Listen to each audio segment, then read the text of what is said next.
Yo, what's up guys, it's Iron J Moto.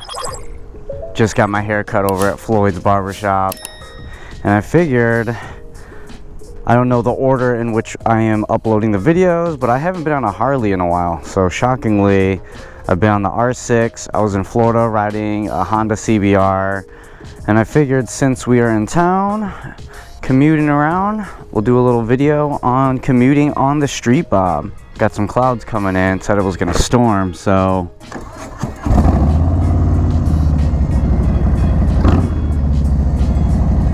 but yeah, commuting on the street, Bob. If you guys are new to the channel, started on the 883, upgraded to the 2019 Softail Street Bob. And if you're unfamiliar with my build, I am 5'6", about 120 pounds. I love the Softail platform, and it's just amazing to just hop on, and easy for me to have upgraded into this bike and do commuting. Normally, I would prefer, you know, riding on the back roads and staying away from traffic, but in this case, again, I just got my hair cut, and so we're gonna commute around a little bit. Now, it will be worth mentioning, I had done a few upgrades on this. We got the 8-inch risers with 2-inch pullback. I got a Saddleman step-up seat, but on a stock configuration, you know, the seat's a lot lower. It's a solo seat, so you're a little bit lower to the ground. I'd say maybe like a ½ inch, maybe an inch, but the bike is light enough, it's nimble enough to just throw a leg over and start cruising. You know, it's no bagger, it's not like some heavy, I mean, Harleys are heavy in general, right? But for a Harley, it's easy to just hop on, whip around town, and nimble enough that you can cut through traffic without feeling like you're being held back. What's nice about the Street Bob is it's a 107. It's got enough pep in its step to get yourself out of a situation with the twist of a throttle. Me coming from an 883, you know, it did lack a little bit with the twist of a throttle. Nothing that upgrades can't fix on an 883, but again, with the stock Softail Street Bob, it is plenty capable. I do love riding around this bike. It would help also if you plan on commuting and being in like heavier, medium to heavy traffic. As of right now, I have slip-on exhaust. Hopefully soon I'll get a 2-to-1. That's a whole different story. But at least if you can get away from the stock baffles or the stock exhaust and throw some slip-ons at the bare minimum, will help a lot. They can hear the bike and you're heard before you're even seen. Okay, race car.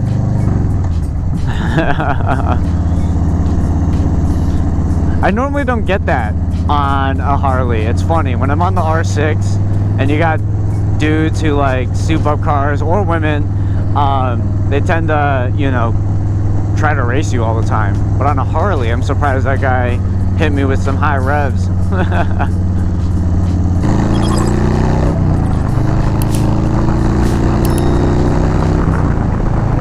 As you can see, Street Bob plenty capable of just kind of cutting through traffic. Now, we can't do any lane splitting out here in Illinois, but again, if you're not taking your Street Bob with like some wide ape hangers, this bike is plenty capable of squeezing through traffic and doing some lane splitting.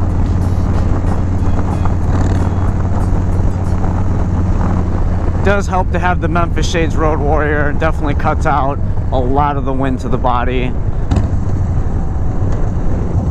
But yeah, as you guys can see, I got traffic all around me. I'm in the middle lane in this intersection. Normally in my videos, I'm always trying to get into the back roads. I usually head up north where it's not as much stop and go traffic and I can actually enjoy a ride.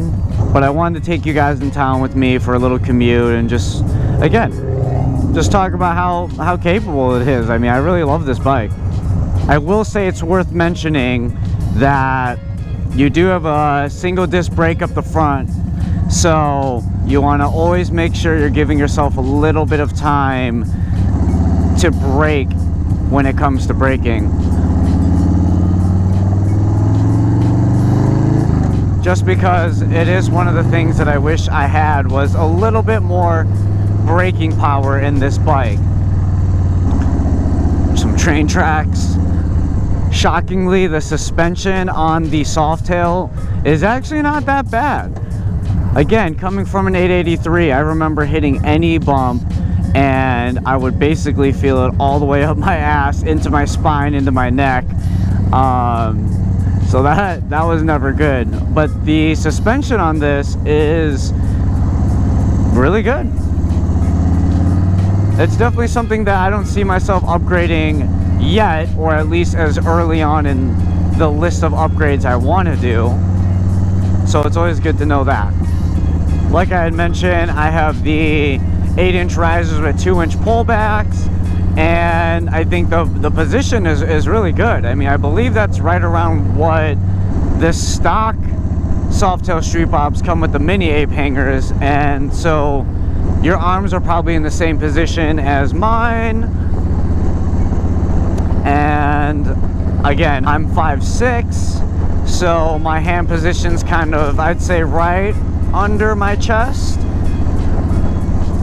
I'm coming up to my house, so again, I thought I'd take you guys on a little commute with me, talk about some of the capability that the Softail Street Bob has, and my quick thoughts. I mean, I'm sure this is a pretty short video. But yeah, if you're thinking about considering a Softail Street Bob and going up to the Milwaukee 8 platform, I highly recommend it. I do know the 2021s now have the 114 engine, which is kind of cool. But again, the 107, plenty capable, great bike, light, it's nimble, it's great for around town. You can definitely crush some miles and do some touring on this bike. That's a whole different other video in regards to setting up your bike that way, because again, a Softail Street Bob stock is definitely bobber style, so it's not necessarily out of the store, you know, start touring. And again, I'm not saying that's not possible, but that's a whole different story. I hope you guys enjoyed this video. Thanks for joining me on my commute back home from my haircut. If you like this video, give it a thumbs up. Make sure you subscribe to my channel. Follow me on Facebook and Instagram. Until next time, guys. Peace.